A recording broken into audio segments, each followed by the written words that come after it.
Hi friends, అందరికీ welcome back to ప్రవళికాస్ kitchen and vlogs. ఈరోజు నేను టమాటా కర్రీ చేస్తున్నానండి. వెరీ సింపుల్ అండ్ ఈజీ ప్రాసెస్లో చేస్తున్నాను.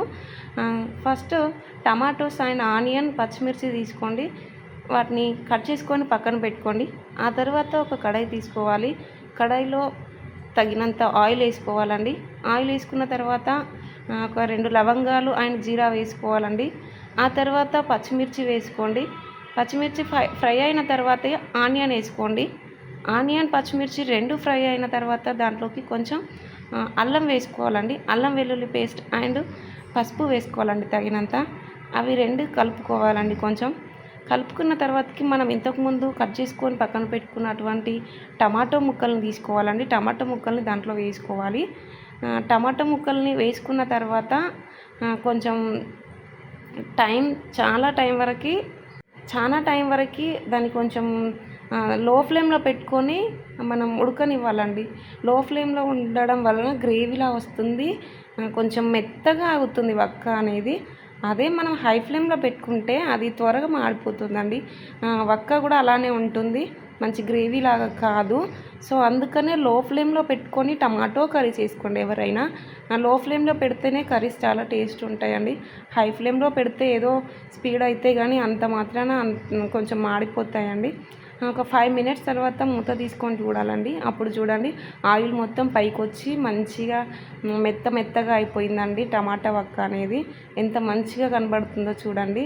సో అలా కొంచెం ప్రెస్ చేస్తూ కలబెట్టడం వలన వక్క మంచిగా అవుతుందండి. ఆ తర్వాత దాంట్లోకి సరిపడ కారం, సరిపడ ఉప్పు తీసుకోవాలండి. ఎవరి ఇష్టం వాళ్ళది. అంటే దాంట్లోకి సరిపడ అంటే కొంతమంది స్పైసీ తింటుంటారు, కొంతమంది తక్కువ తింటారు. సో ఎవరికి స్పైసీ కావాలనుకుంటే కొంచెం ఎక్కువ వేసుకోండి, సరేనా. ఆ తర్వాత మూత పెట్టుకోవాలండి. మళ్ళీ 5 మినిట్స్ 2 మినిట్స్ లో ఫ్లేమ్లో మాత్రమే ఉంచుకొని కుక్ చేసుకోవాలండి.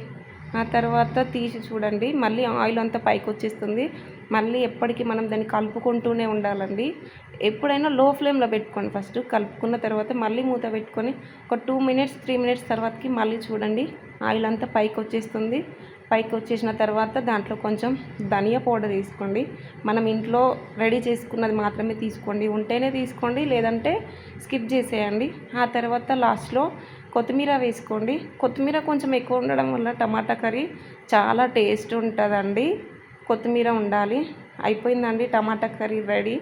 కొత్తిమీరతో గార్నిష్ చేసుకోండి, చాలా బాగుంది. కొత్తిమీర వేసుకున్నారనుకో లాస్ట్లో టమాటా కర్రీకి టేస్ట్ కొత్తిమీరతోనే వస్తుందండి. ఓకేనా. ఇలా మీకు నచ్చినట్లయితే చేసుకోండి. ప్లీజ్ అండి సపోర్ట్ చేయండి. Please do subscribe my channel friends. ఇప్పుడు ఇంతకుముందు చూసిన వాళ్ళైనా కానీ ఫస్ట్ టైం చూస్తున్న వాళ్ళైనా ప్లీజ్ సబ్స్క్రైబ్ చేయండి ఫ్రెండ్స్. అండ్ లైక్ చేయండి, షేర్ చేయండి.